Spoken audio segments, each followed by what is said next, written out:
Episode की starting में हम प्रेसिडेंट शू को एक डॉक्टर के साथ देखते हैं जो कि प्रेसिडेंट गाओ की बुराई कर रहा होता है। वो बोलता है कि प्रेसिडेंट गाओ क्या कम थे हमारे पास एक नाकाम लीडर की तरह, जो अब एक और आ गया। यहाँ पर वो प्रेसिडेंट लू की बात कर रहे होते हैं। वो बोलता है कि क्या हम प्रेसिडेंट सीनियर लू से शिकायत करें कि उनका बेटा आज मीटिंग में नहीं आया है।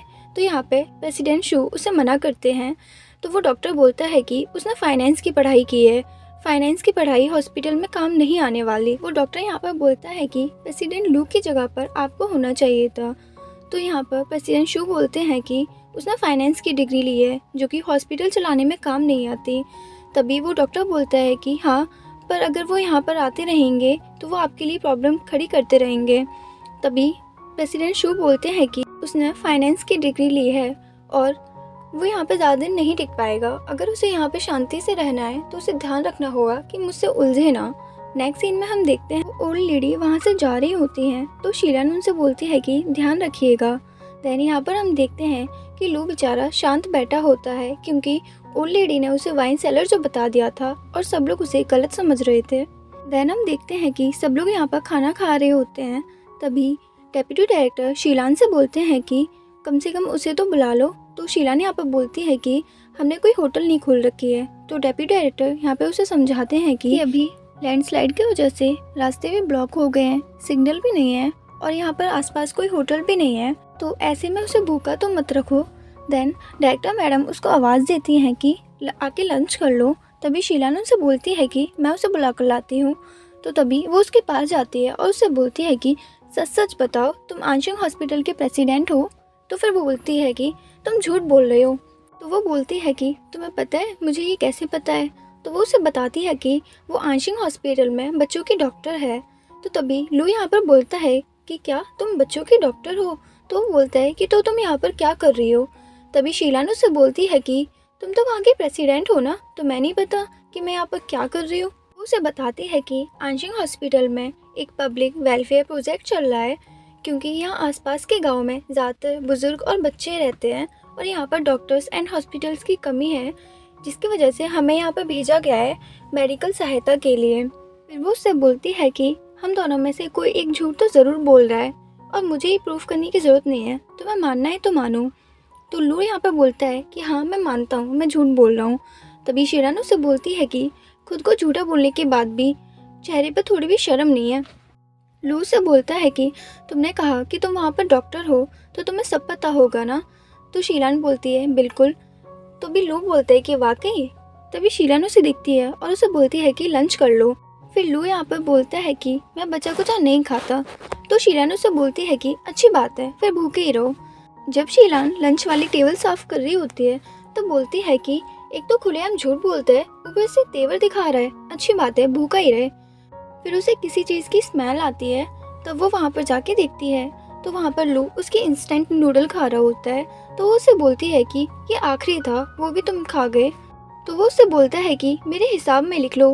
तभी शीलान गुस्से में बोलती है कि ये हिसाब कभी चुकता भी होने वाला है।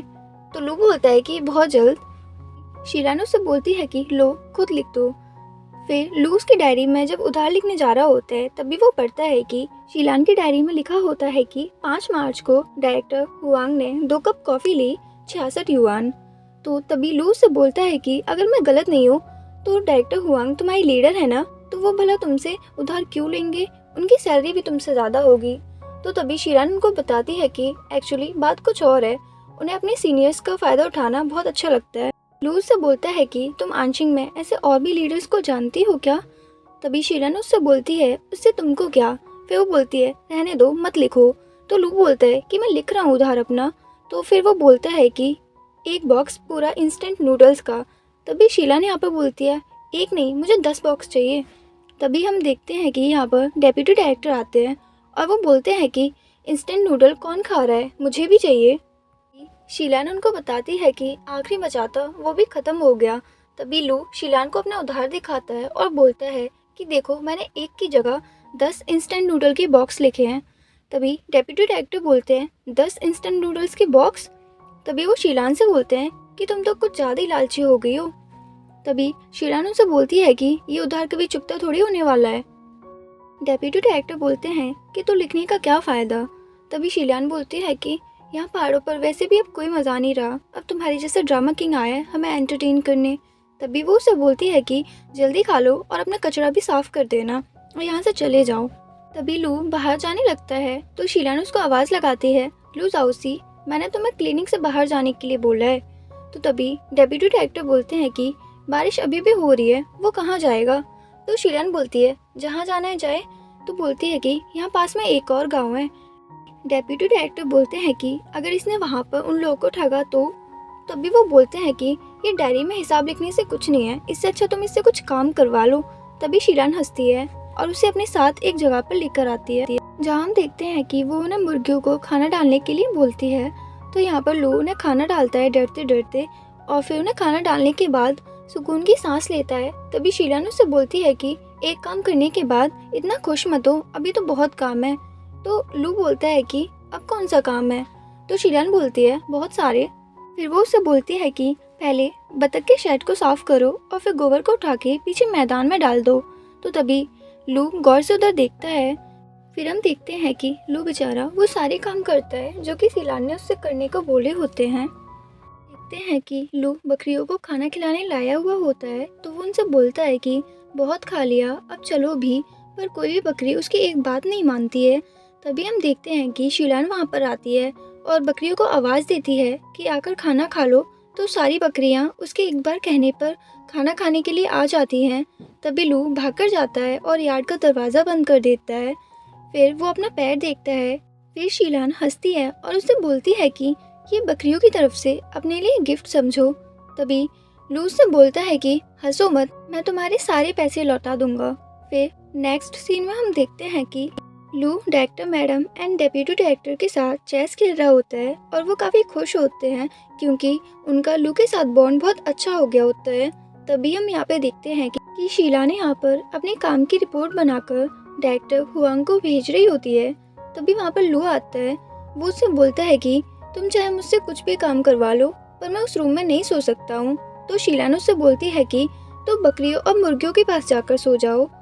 तो लू यहाँ पर कुछ नहीं बोलता है। तो शीलान सोचने लगती है कहीं ये सच में बकरियों और मुर्गियों के पास सोने तो नहीं चला गया। तभी वो अपनी खिड़की खोलती है तो देखती है लू वहाँ पर सो रहा होता है। वो उससे बोलती है कि तुम पागल हो क्या, तुम्हारा दिमाग खराब है क्या, यहाँ पर रात में बहुत ठंडी होती है, जाके कहीं और सो। तो लू बोलता है कि तुम एक डॉक्टर हो, तुम्हारे अलावा कहाँ जाऊँ। फिर वो उससे बोलता है कि अगर तुम कुछ नहीं करोगी तो मुझे डायरेक्टर हुआंग के पास जाना पड़ेगा। फिर वो उसे बताता है कि डेप्यूटी डायरेक्टर ने उसे बताया कि तुमने 3 महीने के लिए मेडिकल हेल्प के तौर पर यहाँ पर ट्रांसफ़र लिया था, पर अब 6 महीने से ऊपर हो चुके हैं। तुम हर महीने अपने काम की रिपोर्ट बहुत अच्छे से बनाकर भेजती हो ताकि वो तुम्हें वापस बुला लें, पर कोई फ़ायदा नहीं है। शायद डायरेक्टर हुआंग तुम्हारे जैसे जूनियर्स नहीं चाहते हैं। फिर शीलान उससे बोलती है कि मेरे बारे में इतनी पूछताछ क्यों कर रहे हो। तो लू से बोलता है कि अगर दुश्मन की कमज़ोरी पता हो तो उसका फ़ायदा उठा सकते हैं। फिर वो बताता है कि मैं उस कमरे में नहीं सो सकता और मुझे कल काम भी करना है। वो उससे बोलता है कि मैं तुम्हें कल रात की तरह फिर से 2000 युआन दूंगा। तभी शीलान उससे बोलती है कि अगर तुम्हें मेरे कमरे में सोना है तो तुम्हें मुझसे एक प्रॉमिस करना होगा। फिर हम देखते हैं कि शीलान लू को जगाने के लिए आती है, पर वो तो पहले ही जग चुका था और उसने अपने सारे काम कर लिए थे। तो वो आगे शीलान के पीछे खड़ा हो जाता है। तो शीलान एकदम से उसे ऐसे देख के डर जाती है। तो वो उससे पूछती है कि तुम कहाँ थे। तो वो बोलता है कि कोई बात है क्या। तो वो उसे बोलती है कि तुमने सारे काम कर दिए। तो बोलता है कि हाँ कर दिए। फिर वो बताता है कि डेप्यूटी डायरेक्टर को भूख की वजह से चक्कर आ रहे हैं। तो डेप्यूटी डायरेक्टर यहाँ पर लू की तारीफ करते हैं और बोलते हैं लू ने तो कमाल कर दिया, उसने सुबह उठ के सारे काम कर दिए। तो लू बोलता है कि और कोई ऑप्शन ही नहीं था, अगर काम नहीं करता तो खाना नहीं मिलता। शीलान उससे बोलती है कि ये हमेशा याद रखना। तो लू बोलता है जी लीडर जी। फिर डेप्यूटी डायरेक्टर दोनों को दोस्त बनने के लिए कहते हैं। तभी शीलान यहाँ पर बोलती है कि मेरे काफ़ी दोस्त हैं। फिर उसके बाद हम देखते हैं कि लू शीलान से पूछता है कि डायरेक्टर हुआंग तुमसे इतने नाराज़ कैसे हैं। शीलान बताती है कि वो बहुत दिनों से एक लेडी को उसके बच्चे के साथ देखती है जो कि वहीं बैठी रहती थी। तभी एक दिन शीलान उनके पास जाती है और उनसे पूछती है कि आपने किसी और हॉस्पिटल में ट्राई किया। तो वो बताती हाँ मैंने बहुत से हॉस्पिटल में ट्राई किया है, पर सब यही बोल रहे हैं कि उम्मीद छोड़ दो। पर मैंने सुना है कि प्रेसिडेंट शू ऐसे बहुत से ऑपरेशन सक्सेसफुली कर चुके हैं। तो यहाँ पे शीलान उन्हें बताती है कि आपके केस में सक्सेस रेट कम है। फिर वो औरत बोलती है कि अगर 0.1 चांस भी होगा तो भी मैं हार नहीं मानूंगी। तो शीलान को ये सुनकर उस पर दया आ जाती है। तो इसी बारे में बात करने के लिए वो प्रेसिडेंट गाओ के पास जाती है और उन्हें सब बताती है। तो वो बोलते हैं कि मैंने मेडिकल की पढ़ाई नहीं की है, इसलिए मुझे समझ नहीं आ रहा कि तुम क्या बोल रही हो। तभी वो बताते हैं कि कार्डियो डिपार्टमेंट ने मना की है बच्चे की सर्जरी की, क्योंकि सक्सेस रेट बहुत ही कम है। तभी शीलान यहाँ पर बताती है कि प्रेसिडेंट शू ऐसे बहुत से ऑपरेशन कर चुके हैं। तभी प्रेसिडेंट गाओ कहते हैं कि इसका मतलब तुम कहना चाहती हो कि प्रेसिडेंट शू ये सर्जरी करें, क्योंकि प्रेसिडेंट गाओ प्रेसिडेंट शू से जलते थे। वो चाहते थे कि सर्जरी फेल हो जाए और प्रेसिडेंट शू के इलेक्शन जीतने के चांसेस कम हो जाएं। देन हम देखते हैं कि सर्जरी फेल हो जाती है और शीलान को यहाँ पर गांव में ट्रांसफ़र कर दिया होता है। लू यहाँ पर शीलान को समझाता है कि इसमें तुम्हारी क्या गलती है, तुमने तो उनके अच्छे के लिए किया था। नेक्स्ट सीन में हम देखते हैं कि शीलान लू की वीडियो बना रही होती है, जिसमें कि वो उससे बोलती है कि वो नकली मेडिसिनल वाइन नहीं बेचेगा और अगर वो ऐसा करता है तो उसकी पुलिस में रिपोर्ट करें और सोशल मीडिया पर ये वीडियो अपलोड कर दें। देन शीलान उसे बोलती है कि मुझे मनी मन गालियाँ मत दो, मैं तो तुम्हारे अच्छे के लिए कर रही हूँ ताकि तुम अब कोई जॉब ढूंढो और ये बुरे काम छोड़ दो। फिर हम देखते हैं कि शीलान चुपके से किचन में आती है वाइन लेने के लिए। तभी लू यहाँ उसे देख लेता है तो वो बुरी तरह डर जाती है। वो उससे पूछती है कि तुम यहाँ क्या कर रहे हो, तो उसे बताता है कि तुम वाइन लेने आई हो ना। तो वो उससे बोलता है कि वैसे तो तुम सबको मना करती हो, पर अब खुद ही वाइन पी रहे हो। शीलान उससे पूछती है कि तुम यहाँ क्या कर रहे थे, तो वो बताता है कि सफाई कर रहा था।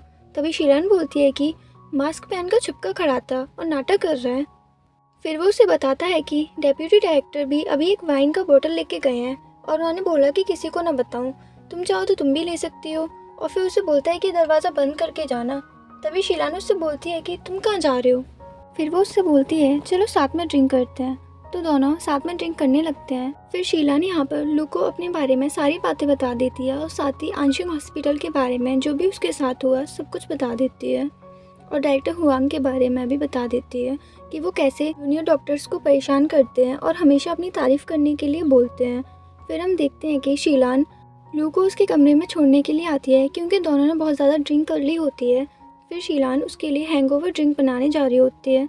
तभी उसे उसकी मॉम का कॉल आता है। वो उसे बताती हैं कि आज तुम्हारे डैड की डेथ एनिवर्सरी है, क्योंकि शीलान अपने डैड को बिल्कुल भी पसंद नहीं करती है, क्योंकि जब वो जिंदा थे तो उन्होंने अपनी फैमिली के लिए कुछ भी नहीं किया था और वो इन्हें छोड़ के चले गए थे। तभी फिर उसकी मॉम उसकी चिंता करते हुए बोलती हैं कि अगर ये लैंडस्लाइड नहीं होती तो मैं तुम्हारे पास आ जाती। फिर शीलान उन्हें बताती है कि मैं अपना ध्यान रख सकती हूँ। तो उसकी मॉम बोलती है कि मुझे पता है मैं तुम्हारी फिक्र न करूँ, इसीलिए तुमने झूठ बोला कि तुम्हारा बॉयफ्रेंड है। तो शीलान बोलती है मैं झूठ नहीं बोल रही हूँ। तो मॉम बोलती है ठीक है, तो तुम दोनों अपनी साथ में एक पिग भेजो। तभी शीलान बोलती है ठीक है, मैं अभी भेज रही हूँ। फिर शीलान यहाँ पर बहुत परेशान हो जाती है। वो सोचती है अब मैं बॉयफ्रेंड कहाँ से लाऊं। तभी उसे लू का ख्याल आता है, तो वो लू के कमरे में जाती है और पिक क्लिक करने लगती है, पर लू तो सो रहा होता है, इसीलिए पिक अच्छी नहीं आ रही होती है। वो लू का फेस सीधा करती है और पिक क्लिक करने लगती है। फिर वो पिक क्लिक करके अपनी मॉम को भेज देती है। तभी हम देखते हैं कि लू एकदम से जाग जाता है, तो यहाँ पे शीलान एकदम से डर जाती है। इसी सीन के साथ ये एपिसोड यहीं पर ख़त्म हो जाता है। तो चलिए फिर मिलेंगे इसी के नेक्स्ट एपिसोड के साथ। तब तक के लिए अपना ख्याल रखिए और खुश रहिए।